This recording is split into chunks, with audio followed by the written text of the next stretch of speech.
Përshëndetje të nderuar teleshikues të televizionit Channel 1, mirë se erdhët dhe sot në emisionin ton Making of. Do të flasim sot për një film fantazi, thriller dhe animacion. Ky film quhet Caroline, i prodhuar në vitin 2009 dhe që zgjat për gati 100 minuta. Për realizimin e këtij filmi janë dashur plot $60 milion. U hap java e kinemas me një vlerë prej $2 milion dhe për gati 8 ditë, kjo vlerë arriti deri në $8 milion. Një film i bazuar nga një novele e shkrimtarit amerikan Henry Selick. Ne tani do të shohim trailerin e këtij filmi dhe rikthehemi në studio për më pas për të ndjekur intervistat.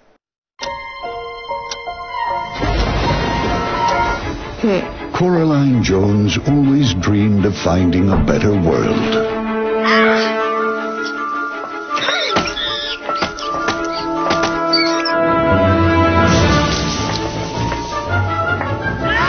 A world more exciting than this.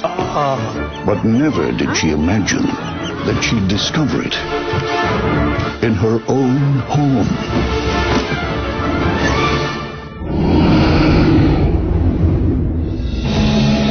A parallel place. We've been waiting for you, Coraline. Where parents are always fun. I love your garden! Can't believe you did this! And everything is so good. What's shaking, baby? It just can't be real. Mom? You're just in time for supper, dear. You're not my mother. My mother doesn't have... buttons? Do you like them? I'm your other mother, silly. You probably think this world is a dream come true. My name! But you're wrong. You do like it here, don't you, Coraline? You could stay here forever. There's one tiny little thing we need to do. Black is traditional. She's got this whole world where everything's better, but it's all a trap. You may come out when you've learned to be a loving daughter. From Henry Selick, the director of The Nightmare Before Christmas, comes a world of extraordinary imagination. Spooky secrets. Who are you? You're in terrible danger, girl. And daring discoveries. I still have to find my parents. To set them free?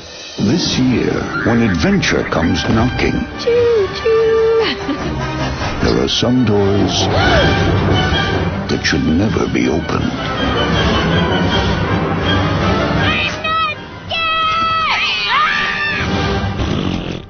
Coraline.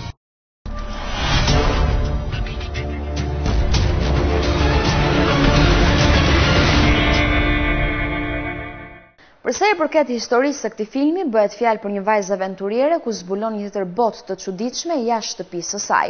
Kur Carolina zhvendoset në një shtëpi tjetër, ajo ndihet e mërzitur dhe e lën pas dore nga prindërit e saj. Ajo zbulon një botë tjetër. Një film i drejtuar nga Henry Selick, skenarist sërish Henry Selick dhe Neil Gaiman, marrin pjesë personazhe të njohur si Dakota Fanning, Terry Hatcher dhe Jennifer Saunders. Ne tani do të ndjekim intervistat e aktorëve kryesor që marrin pjesë në këtë film, direktori, skenaristi dhe të gjithë pjesa tjetër e stafit. I ndjekim dhe rikthehemi në studio.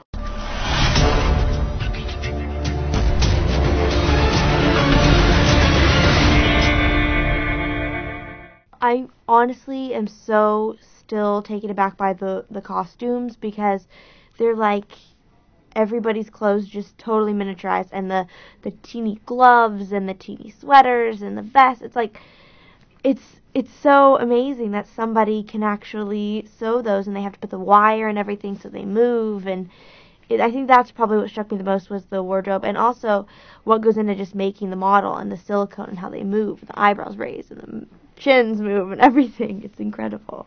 If you've read the book before and you see it come to life, it takes all the spookiness from the book and also adds that really fun element to it. And I think people will it's a real treat to watch, and you just sit back and you're just wowed every sequence. It was unlike anything I'd ever seen before. When it ended, I was like, no, keep going. I wanted it to keep going so bad, and getting to put the 3D glasses on and see it in 3D, and I was peeking over my glasses to see what it was like without the glasses on and then putting them back on, and it really adds something extra to have it be in 3D because it adds so much more depth, and you feel like you're right up with the characters and they feel very real as opposed to just computer generated. They feel like they're three-dimensional, which they are. When Coraline first meets Wybie, she thinks he's kind of a weirdo. He's stalking her and just mistaking her name, and he's kind of annoying to her. But he's really kind of the only friend that she has, and even he is not being that great of a friend at the same time. So she's kind of hanging on to the good part about Wybie and then also being so annoyed at the bad part about him. I play 3 different voices, so 3 different versions of characters. I play the mother, who is really tired and worn out, and like a lot of moms, I think will relate to her. When you have a lot of kids or too much is happening around the house, and that great commercial, Calgon, take me away. I mean, I think she's sort of in that place, and so she's got a lot of pressure on her, but she's a good person. She's just worn out. That's Mom. Then there's other mother, who is just surreally perfect and has just sweet, sugary, I can do anything for you and I can make anything happen. And in a real way that I think Coraline really starts to think, this mother is better than my old crappy tired mother. And then I play, I guess what I call evil mother, which is really when the other mother starts to not get her way, her true colors get revealed, and she becomes quite monstrous. It is an unbelievable level of artistic, genius. All these craftsmen who can create these puppets and move them frame by, tiny bit by tiny bit, and how it's all shot. I mean, it's magnificent. So to get to be involved in that is so wonderful. This level of 3D it's just so not like the 3D we grew up with, it is so amazing and real and really scary because the things that come out at you and I mean, it's just beautiful to watch, really fun. Mr. Babinski is a giant Russian who is blue and eats beetroot, so I don't think he's to be trusted at all. The moral of the whole story is there's no place like home. I guess that's the moral of the book and the movie, that, it may be great out there may be wonderful stuff, but your real mom and dad, if they're good, they'll be really good to you, and you should trust them. It's great, because you turn up, you don't have to get up at some god-awful hour in the morning, and, you wear what you want, you roll in there, and then the director talks to you, and you can just have a ball, and you can go from there, and you're not constricted by time. I mean, it's just you on your own, so you haven't got other actors there. It's all put together in another kind of way. It's very exciting. Well, there are a couple of butty old actresses who've known each other for a very long time, who... Seedy old actresses. Yeah. Firmly believe that they were great Shakespearean actresses who trod the boards, but in fact they were in very bawdy productions. Kind of music hall, sub-music hall, vaudeville. Yeah. King Lear, L-W-E-R.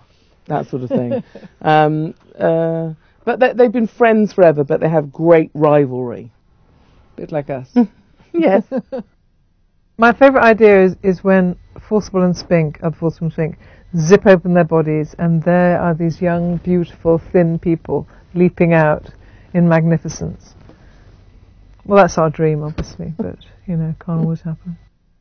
It's genuinely a film that the whole family can go to, I think, because there's all sorts of levels in it, and there's a good properly frightening things for kids, and there's a good level that adults can connect with as well.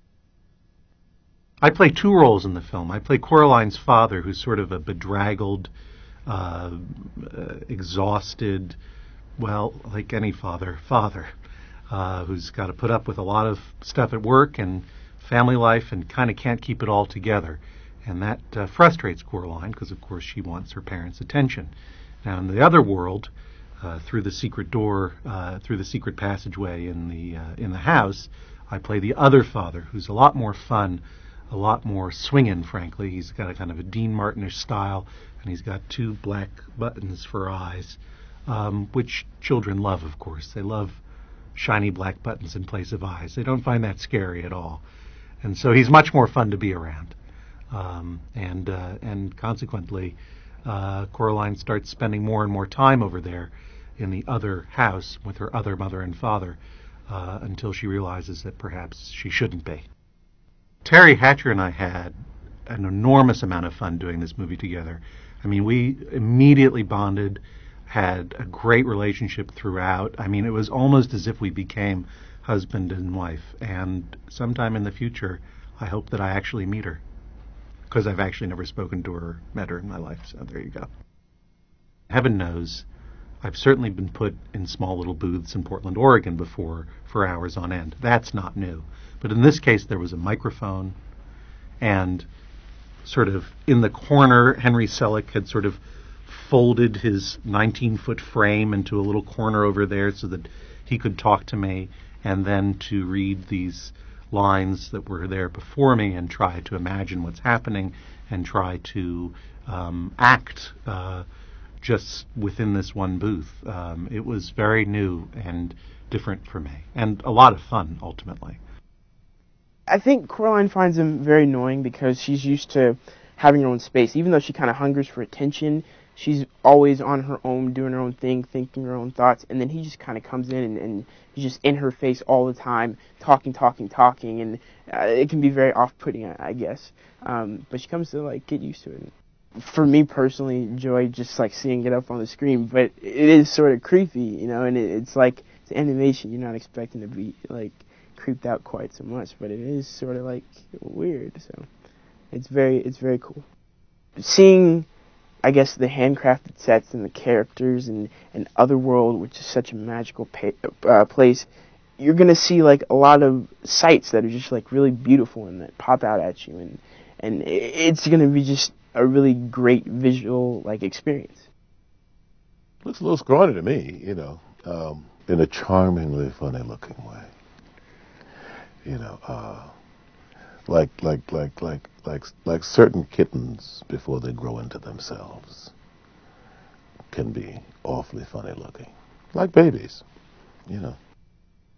The whole premise was interesting, you know, and it's also what I think is going to be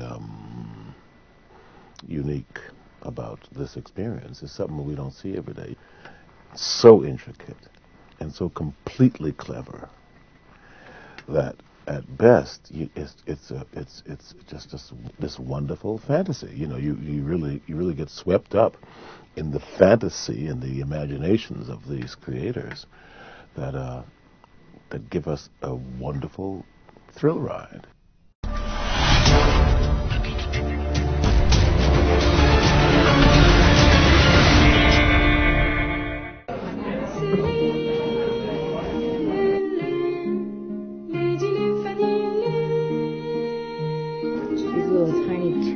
Joints allow a lot of articulation.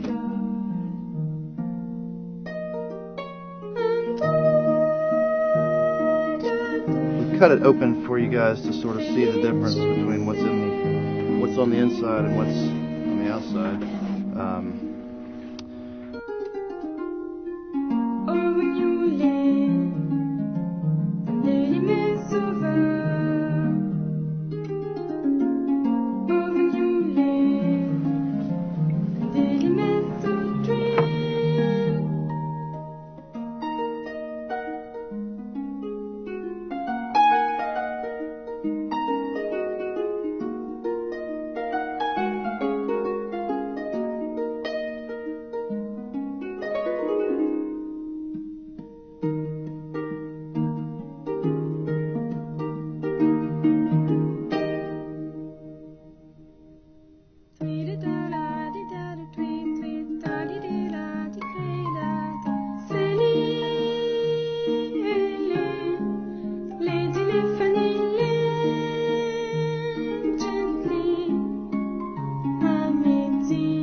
been a fun one. This was one of the fastest, biggest sets we ever did.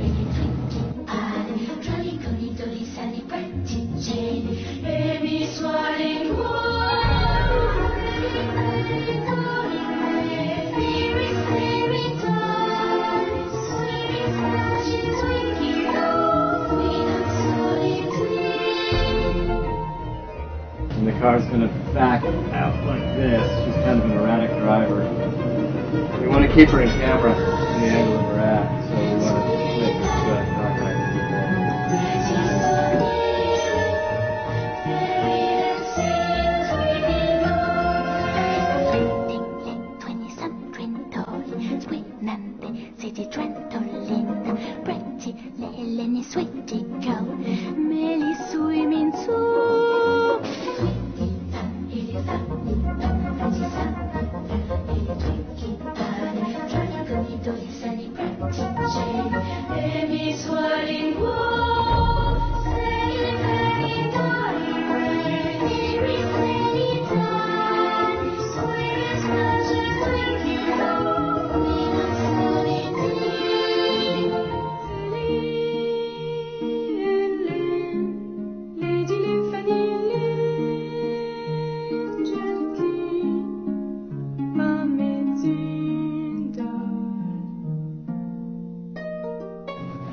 Jemi pranë në rubrikën e të ftuarit të mbrëmjes, si ftuari i mbrëmjes së sotme është aktori i njohur Julian DEDA. Mirëmbrëma, mirë se ke ardhur në studio. Mirëmbrëma, mirë se u gjeta, faleminderit për ftesën. Julian, me që sapo ka mbaruar dhe sezoni i 2XL-s, si shkoi ky sezon?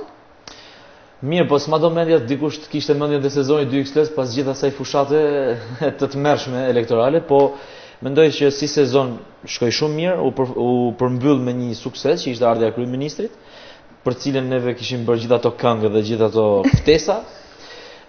Nuk e di tash se si është perceptuar nga publiku, po unë them që unë si aktor kam ndjerë një sezon shumë të lodhshëm, them drejtën, pak i gjatë, me shumë probleme dhe gjëra brenda sezonit, se kena pas edhe si tush mungesat e Albanos për shembull, se ka qenë i smurja 2-3 herë dhe pak e lodhshme se na ra dhe barra në moment fundit, por megjithatë sezoni shkoi mirë. Është pëlqyer nga njerëzit më aq sa se tash kërkush nuk thot keq në sy, po nuk e di. Them që ka shkuar mirë, po fakti që u përmbyll me sukses, sigurisht me ardhin e tij, është diçka pozitive. Diçka të re për sezonin e ardhshëm? Shiko, sa herë që ma bëjnë këtë pyetje, përgjigjja ime vetëm është kjo që brëndia, temat që do elaborohen brenda janë të reja, sepse fillon një sezon i ri, fillon një jetë e re, jetë e re sociale, politike, taksore, dhe çdo gjë nga këto. Kështu që formati është i njëjtë, aktorët do jemi po neve, por mendoj që brendia do jetë re pa diskutim, jo mendoj, po do jetë re pa diskutim sepse gjithmonë mbështetemi në aktualitet për ta bërë si tush për të përftuar përmbajtjen e asaj. Ku ndihet më mirë Juli, në sketch show apo në apartamentin 2XL? Në apartament, pa diskutim. Unë jam, domethënë, ndoshta habitati im natyral është apartamenti, për arsye se më pëlqen shumë lirshmëria dhe improvizimi, le ta quajmë kështu, domethënë situata e pakushtëzuar, sepse në apartamenti nuk ke as kufje, domethënë nuk ke as, false kufje kemi, po s'ke as paruke, s'ke as musteqe, s'ke as veshje, pra je ti dhe vetëm ti, me të vetmin instrument që të ka fal natyra që është trupi, edhe je përballë publikut, në disa rrethana dhe në disa situata të caktuara. Domethënë që apartamenti për mua është aq i vështirë, po aq i bukur për ta punu, si tush si profesion. Çfarë është veçanta e apartamentit? Kjo është pikërisht pra kjo që ti nuk je i konturuar apo i detyruar të luash një karakter polici për shembull. E ke parasysh që të vesh një kapele, të vesh një pal paruga apo i pal musteqe dhe të ndjekësh një lloj rrjedh logjike të këtij karakteri. Do lush edhe policin, po do ta lush siç mendon ti, duke mbajtur një qëndrim për atë që ti bën. Pra duke improvizuar mbi atë që ti bën. Edhe duke kërkuar gjithmonë edhe bashkëpunimin e publikut, syrin e publikut, edhe se ne kemi shumë interaktiv spektaklin, për ata që e kanë ndjek që është interaktiv, publiku asnjëherë nuk është jashtë. Ndërkohë që për shembull në një spektakël tjetër, siç është sketch show apo ndoshta edhe portokallia, publiku pak a shumë është jashtë asaj që ne bëjmë. Sepse ti je futur në si thosh në kornizat e materialit, je diku te ajo ku jepen certifikatat. Dhe aty normalisht ka publik, je me atë certifikat dhënësen dhe certifikat marrësi. Dhe je plak 70 vjeç që shkon me marrë certifikat, kurse këtu je ti me publikun te kjo situatë. Publiku është gjithmonë pjesë e jona dhe kjo më pëlqen shumë. Si është punosh me Gentin, me Albanon? Tash si është punosh me Gentin kam 10 vjet që punoj, edhe normal që është një punë e konsoliduar, një dyshe bashkë me Ermalin një herë. Është një treshe e konsoliduar dhe nuk ka ne ku do të na marrësh, na hedhësh e bëjmë diçka. Kjo ka marrë fund. Kurse për sa i përket aktorëve të tjerë që janë Albano, Blini, e tjerë, Blegi që janë aty, është punë shumë ritmike, me një energji shumë pozitive. Që do të thotë, janë disa prurje të reja që na kanë ardhur në treshën tonë apo në karrierën tonë, janë futur disa aktorë të ri që kanë sjellë gjithë secili nga ata energjinë e vet dhe këndvështrimin e vet për këtë profesion. Gjë që është shumë e mirë. Dhe tani ka rezultuar suksesshme. Nuk është se neve jemi treguar i kemi trajtuar si trupi huj, jo, në asnjë mënyrë. Domethënë ne na ka ngjit më një herë dhe i kemi pranuar më një herë dhe jemi rat, domethënë, jemi mirë. Profesionalisht jemi mirë. Ju vazhdoni të mbështeteni në improvizime apo gjithmonë tek skenari? Tash apartamenti ka një apartamenti është si thosh është i bazuar mbi improvizimin, por jo çdo gjë lidhet improvizimit, për arsye se e para do kishim shtrëruar shumë shpejt dhe e dyta çdo gjë që është improvizuar është e bërë keq. nuk mund të jetë një improvizim në nivelet e duhura. Kështu që ka disa gjëra që mendohen mirë. Improvizimi është në thelbin e asaj sepse po ti hym nga ana shkollore, improvizim nuk do të thotë shpikësh i gjë tjetër përveç kësaj. Improvizim të thotë që ti atë që ke ta përshtasësh bukur në momentin e duhur dhe si thosh në momentin dhe mënyra e duhur. Ky është improvizimi në fakt, nga ana shkollore. Kurse neve kuptojmë me idenë që kam për thonë mirëmëngjes dhe them mirëmbrëma, improvizoj ky dhe tha diçka tjetër, nuk ka lidhje kjo. Kjo është dalje nga situata, nuk ka lidhje me improvizimin. Kështu që them që improvizimi është baza e këtij spektakli. Pavarësisht rrethanave dhe situatave që neve më përpara i kemi përcaktuar. Po improvizimi është diku te, domethënë është diku te 30-40% e spektaklit është improvizim. Flasim pak për teatrin. Çfarë është teatri për ju? Teatri është dashuria e madhe e çdo aktori, nuk është s'ka diskutim kjo. Teatri është vendi ku aktori kthehet dhe bën një rezume të karrierës vet. Kthehet për t'u rikthyer instinkteve të veta profesionale, instinkteve të veta në raport me publikun dhe me skenën. Televizioni është një makinë prodhuese, një shtrydhës frutash i tmerrshëm, ndërkohë nga ana tjetër teatri është një serum që merr aktori për të punuar në televizion, kupton? Sepse ne lodhemi duke e bërë televizionin. Tash edhe apartamenti apo emisionet e tjera televizive janë një lloj teatri, sepse çdo gjë ndodh në skenë dhe live. Por në teatr është diçka tjetër, për arsye se aktorit i lipset të punoj shumë, ta thelloj, të punoj vertikalisht, pra, si e themi neve, të punoj, ta thelloj procesin e tij. Dhe për këtë gjë ka nevojë aktori të paktën 2 herë në vit, të paktën, që të mos sepse mund të degradoj, mund të filloj të kthehet në zanatçi, themi neve, e harron profesionin. Harron mënyrën se si diçka e përditshme që jo, kthehet në zanatçi, kthehet si puna e tij që më bëj dy sirtar atje ti fus aty dhe jo, duhet kthehesh gjithmonë tek profesioni, tek leksionet, në thojza, sepse nuk është të thonë të kthehesh ti lexosh leksionet. Po edhe mund të lexosh, nuk ka asgjë të keqe. Po të kthehesh te leksionet, te profesioni,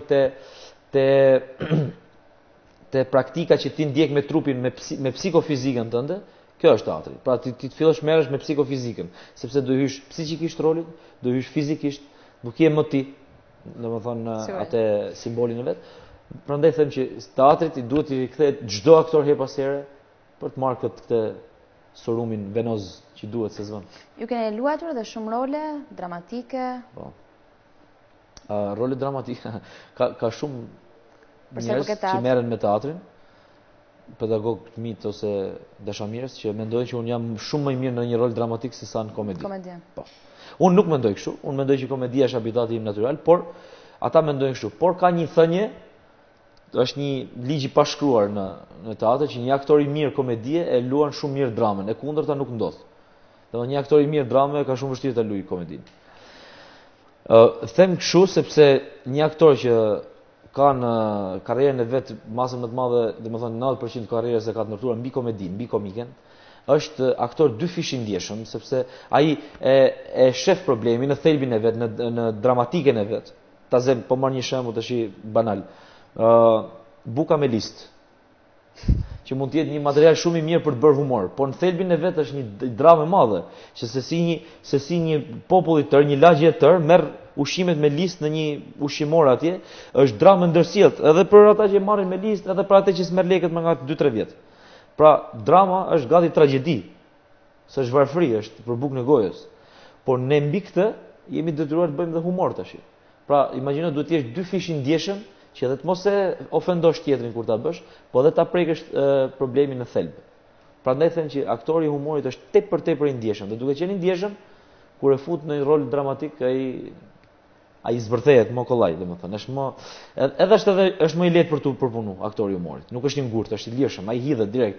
Po ti japësh një situatë atij, po ta fusësh në një situatë dramatike, tragjike, Xhesika, komike, ai është më i lehtë, futet direkt, edhe është pa komplekse e qymë, po s'ka lidhje me kompleksin. Gjithsesi jeni më shumë te komedia besoj. Unë personalisht. Unë them që komedia është më afër meje. Them unë, po kjo është pastaj dëshira ime është me lujtë edhe dramën, me lujtë edhe tragjedi ndoshta se kam shumë qejf, me thënë drejtën, nuk kam shumë për zemër si e luj pa problem, nuk mos keq kuptoni, por nuk e kam unë si është drama, tragjikomedia ndoshta, drama është më ashtu. Nga drama tuaja më të bukura? Unë kam luajtur për shembull, ajo është unë kam luajtur një Osvaldin tek Hijet e Ibsenit. Ai është një personazh i cili vun nga sifilisi dhe supozohet që shkon edhe me motrën e vet. Imagjino çfarë drame ka ky njeriu. Që do thotë unë i kam shumë qejf to, deri në ekzistencializëm. Unë kam qejf edhe absurdin e du shumë si zhanër, kam shumë qejf. Këto këngëtarën Tullace këto, edhe më thon Beckettin e Ionescon e këto. Te tragjedia nuk kam shumë qejf të shkoj, po nëse do lipset ndonjëherë do përqendrohem dhe do ta bëj. Cili nga personazhet që keni luajtur keni pasur më për zemër? Dhe pse? Tash kjo është një pyetje që në fakt nuk i bëhet asnjë aktori këtë. Kjo është një pyetje shumë e rëndë. Se çdo aktor thotë të gjithë personazhet e mia i kam si fëmijët e mi dhe bëjnë këtë batutën e tmerrshme. Njëra është. Po jo, unë çdo personazh që e kam luajtur si në spektaklet komike, si edhe në teatr, edhe personazhin e fundit që luajta në teatr, e kam luajtur me shumë dëshirë. Edhe çdo personazh e kam nxjerr nga vetja dhe normal që kam pjesën time. Nga 100% e gjërave që kam luajtur, janë ja 75% që nuk i mbaj mend fare. Po janë një 20% që e mirë që sigurisht ka lënë mbresa tek unë. Siç thash edhe për Osvaldin, edhe kjo e fundit la mbresa tek unë, edhe shumë role që kanë bërë në televizion kanë lënë mbresa tek unë. Kështu që çdo gjë që ka dalë nga vetja ime dhe që ose më saktë çdo rol, po i referohem të fundit fare këtij tipit që ishte sportelisti i hotelit te Dorëzimi, te komedia e zezë te Dorëzimi. Me Gentiana. Po i referohem këtij sepse çdo rol që nuk jam unë në jetë, në fakt. Për shembull, po marr rastin e këtij, ai ishte një njeri i parealizuar në jetë. Unë nuk e quaj veten njeri i parealizuar në jetë. Diçka kam bërë në këtë. Ai s'kishte bërë asgjë. I harruar domethënë më pëlqejnë këto që dal fare nga vetja. Këto mund të jenë. Po në zhanrin e kinematografisë. Tash në kinema unë në fakt kam raste 2-3 filma i kam bërë, por nuk është se janë shumë për të folur edhe për kineman. Megjithatë filmi mendoj, filmi është një zhanër krejt tjetër, është një diçka shumë e bukur. Dëgjosh film, është durim i madh një herë. Sigurisht. Me një kohë shumë. Do të jesh shumë i duruar. Është shumë i duruar dhe shumë i përqendruar në një njëjtën kohë. Por unë mendoj se pak kush mendon këtu për filmin dhe mendoj se në Shqipëri filmi është, si i themi ne, vrima e fundit e kavallit në artin shqiptar. Dhe kjo është dramë e madhe, kjo është tragjedi në fakt. Se si mund të jetë një zhanër që mund të prodhoj lek, që është filmi, të jetë e fundit. Teatri nuk prodhon lek, në asnjë vend botës. Prodhon sharm, prodhon sigurisht i ka bileta shumë shteta teatri, po filmi prodhon lek. Filmi është makinë prodhuese e lekëve. Dhe si ka mundësi që në një vend që duam të kemi të ardhura për këtë punë që bëjmë, të mos elaborojmë filmin. Çuditshëm shumë. Domethënë një vend që prodhon 2-3 filma në vit, as si prodhon, më duket si prodhon fare, as 2-3. Nëse është edhe kosto dhe po mi le të jetë kosto që të fitosh, duhet të harxhosh, se nuk mund të vetëm neve duam të shtim 1 milion lekë dhe mas 2 ditëve të bëjmë 6, nuk bëhet. E po. Juve personalisht çfarë tërhoqi kaq shumë tek humori që u përflizuat në këtë fushë? Shiko, unë nuk është një pyetje pak si thik me 2 presa, sepse unë nuk jam profilizu. Vetiu vjen tashti se janë disa elemente edhe të jashtë meje që më çun drejt kësajt. Për arsye se për shembull kur mbarova unë shkollën, i vetmi vend ku mund të punonim mirë neve që ishim student mirë në shkollë dhe energjik ishte Portokallia. Ishte një mundësi shumë e mirë. Ishte një mundësi shumë e mirë. Më kupton, dhe Portokallia ishte një vend ku neve gjetëm terrenin për të hedhë energjitë tona. Terrenin edhe financiare, sepse ishte shumë e vështirë ato. Flas në 2004, kur kam filluar. Dhe çfarë ndodh? Në atë kohë teatrot e rretheve nuk funksiononin. As funksionojnë sot pak shumë funksionojnë. Teatri kombëtar, me hyrje teatri kombëtar duhet të kesh sigur merr vizë në ambasadën e Burundit, nuk e di, akoma unë sot nuk e di se çfarë kriteri duhet ketë një aktor për të hyrë në teatr kombëtar. Nëse dikush e di, le të më thotë, nuk e di. A duhet ketë karrierë, a duhet ketë pjesëmarrje në teatr, a duhet ketë profesionalizëm, sepse nuk ekziston akoma një audicion i hapur atje që unë të shkoj sot edhe të konkurroj për të hyrë në teatr kombëtar. Është më lehtë bësh kryetari PD-s, se aty është më mirë kandidoj për kryetar PD-ja. Dhe në këtë sens, duke e parë veten të dalë nga shkolla në një treg të paqartë, i vetmi vend ishte Portokallia. Pra, isha një farë mënyrë dhe i detyruar. Plus edhe si thush tipareve të mia që i kam komplet të bazuara mbi humorin, që më favorizojnë për të bërë humor, them që erdhi si organikisht kjo. Pak i detyruar nga realiteti dhe pak edhe nga, si thush, nga tiparet e mia personale, nga tiparet e mia si aktor, i lëvizshëm, me energji, me grimasa, me batute. Nëse Portokallia ishte diçka. Po pra, po konvergum të dyja, më kupton çfarë po them, se ndoshta nuk e di, ndoshta po të kishin funksionuar në 2004 teatrot në një formë të tillë, ndoshta edhe mos kishim shkuar, nuk e di. Por në atë kohë ky ishte realiteti. Sepse, më fal, ata që janë në shkollë për aktor, sa më shumë kalojnë vitet, aq më shumë zbehet shpresa për punë. Kur shkon vit parë Al Pacino, kur shkon vit parë thu, sa të marrën shkollë të gjithë mua po mpresin atje. Pastaj në vit dytë zbehet kjo ide, pastaj në vit tretë ka më shumë, vit katër, 4 vjet e kam bërë shkollën. Neve kemi master in xhep. Jo si këta që kanë 3+2. Vit 4 ti je kështu gati pa shpresë. Afron fundi i shkollës dhe rritet pa shpresë lloku, kështu që Juli, duke qenë prezant çdo javë në ekran, i trembeni konsumit? Kjo është pyetje drejt, por shiko, unë i trembem konsumit unë.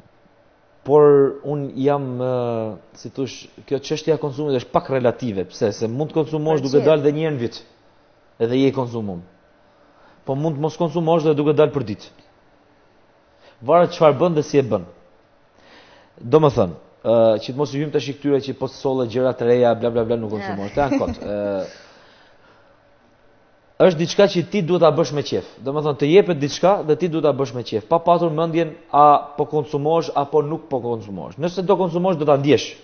Është e pamundur mos ta ndjesh. Sepse e shef edhe në reagim të publikut, në reagim të sot ka dhe lloj-lloj mjetesh për ta parë reagimin, jo Facebooku, jo pra internetin përgjithësi. Kështu që them që i trembem shumë, por përderisa kemi dëshirë dhe energji të mirë për ta bërë, s'kemi pse të konsumohemi. Nëse do konsumohemi, dikush duhet na thotë, ose nëse nëse ndjen, dikush duhet na thotë, kujdes, stop se konsumohesh edhe të tërhiqemi për një vit apo për 2 vjet. Po përderisa më fal se do të bëj një paralelizim. Përderisa nuk konsumohet Edi Rama, Berisha dhe Ilir Meta, që dalin për ditë, unë jam më pak i rrezikum, se dal një javë, pak ne kam 6 ditë pushim.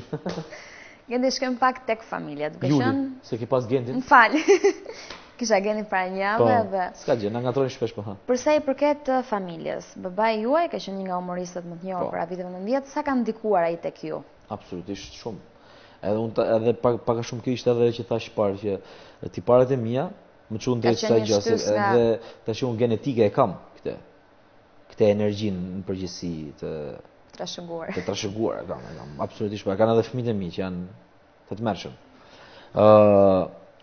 Absolutisht ka qenë një shtys, po do të thojë që ka qenë një shtys indirekte e kësaj e karrierës time. Për arsye se asnjëherë nuk më thonë që do bësh kështu do shkosh të bësh humorin, të bësh aktorin, jo, kur. Ai e ka ndjekur karrierën tuaj. Po sigurisht, po nuk më ka thënë, do të flas për kohën në gjimnaz. Nuk më ka thënë asnjëherë që duhet të bësh aktor, bëu si unë, nuk s'ka, jo, asnjëherë. Çdo gjë ka qenë zgjedhja jote. Ka respektuar vendimet e mia. Në momentin që unë i thash që do shkoj në Akademinë të Arteve, ka respektuar vendimin tim. Tash ti më mbrapa se këtu fillon problemi, se për ta fituar shkollën është e lehtë, se nuk është se normal që do ta fitoja shkollën. Edhe thjesht duke qenë djalizefit, do ta fitoja shkollën, edhe po të mos di asgjë, din. Por sepse kanë fituar të tjerë edhe duke mos qenë djemtë e dikujt, po duke dhënë dhe lek. Kështu që s'ka si problem. Fitohet gjithsesi shkolla. Por puna është mbrapa. Duke qenë djali i filanit, nuk të mban askush në punë më shumë se 3 muaj, dhe kjo është ditur se nuk ka. Mendoj që ai ka qenë një shtys i mirë për karrierën time për arsye se her pas here më merr telefon, takohemi edhe ka vërtetjet e tija për t'i bërë. Edhe i thot ai, s'ka si problem, s'ka si perde. I thot gjitha, siç thot dhe komplimentat, siç thot dhe vërtetjet pra. Dhe tashti problemi është se neve jemi një brez i çuditshëm. Neve kemi shumë problem t'i marrim vërtetjet. Neve kur na bëhet vërejtje duket sikur s'na duan, e din. Në fakt vërejtja është gjë shumë e mirë, në fakt vërejtja është diçka që tregon që ai tjetri të ndjek, përderisa ka vërejtje. Dhe neve mërzitemi shumë nga vërejtja. Në fakt nuk duhet mërzitemi. Ose mërzitu, ik dhe përpunoj me mend. Dhe them që në një farë mënyrë ai më ka injektu një lloj tiparit vetin, që është thjeshtësia e daljes në skenë, që nuk dilet në skenë ti tregosh tjetrit shiko çfarë ditë bëj unë. Se përndryshe publiku të refuzon të shtyn, të nxjerr jashtë. Ose më saktë, si i thonë në gjuhë mjekësore, të bështyn jashtë. Kupton? Dhe këtë ndoshta ma ka injektu pa dashje ai dhe jam shumë i lumtur që e kam këtë. Nuk dal në skenë për t'i treguar njerëzve se çfarë ditë bëj. Unë dal në skenë për të bërë qefin tim në radhë parë, për të argëtuar të tërë së bashku dhe për të bërë pastaj a bën karrierë, a bësh i famshëm, këta janë vetveti, kjo është një zinxhir i pashmangshëm, do bësh i famshëm patjetër. Nëse del televizor, do bësh i famshëm patjetër, s'ke rrugë tjetër. Sa përfshiheni ju me fëmijët tuaj për sa i përket humorit? Po, shiko, ata e ndjekin shumë punën që bëj unë në televizor, e shohin në televizor, nuk i marr shumë se janë akoma të vegjël, po e ndjekin shumë. I bëjnë në përshpi gjërat që bëjmë në vëratit të apartamenti, por është herët flasë, unë mendoj që unë sot po të më pyesësh se çfarë do bëj me ta. Do dëshironin që ato të ndiqnin në rrugën tuaj? Jo, unë do dëshiroja që ata të ndjekin rrugën që i bën të suksesshëm. Xhesika kjo tash se a janë mjek, a janë jurist, a janë ekonomist apo aktor. A do më pëlqen të ishin aktor? Sigurisht do më pëlqente. Po të jenë suksesshëm, se po të jenë kështu as mish as peshk, më mirë jo. Mjafton që ata të jenë të suksesshëm në atë që do zgjedhin. Për mua pak rëndësi ka kjo. Aktor apo mjek, edhe mjek i suksesshëm është shumë bukur, në fakt. Edhe një jurist i suksesshëm është akoma dhe më bukur. Se ka dhe më shumë lek në radhë parë. Dhe një ekonomist. Ka dhe më shumë lek, neve jemi suksesshëm, po fondet shtetërore për sërën tonë janë të pakta. Unë di që ministria jonë është Ministria e Kulturës është ministria me buxhetin më të vogël. Ka diku te 0.9% buxhetit, e kupton çka ka? Asgjë s'ka. Dhe më nuk del për asgjë. E kështu ka ta ndisemi neve dhe prandaj rrofshin televizionet private, rrofshin kompanitë private që na krijojnë hapësira që ne të shpërfaqim veten tonë, po edhe që të fitojmë diçka. Kjo është. Prandaj them që për fëmijëve e rëndësishme është që t'i japim një shkollim të mirë. Nëse jepet një shkollim i mirë, ata zgjedhin vetë se çfarë do bëjnë. Sigurisht. Julian, unë të falenderoj për këtë bisedë që ndam bashkë. Faleminderit edhe juve, faleminderit shumë. Nderuar miq, do të shkëputim për pak çaste, do të shkojmë në publicitet.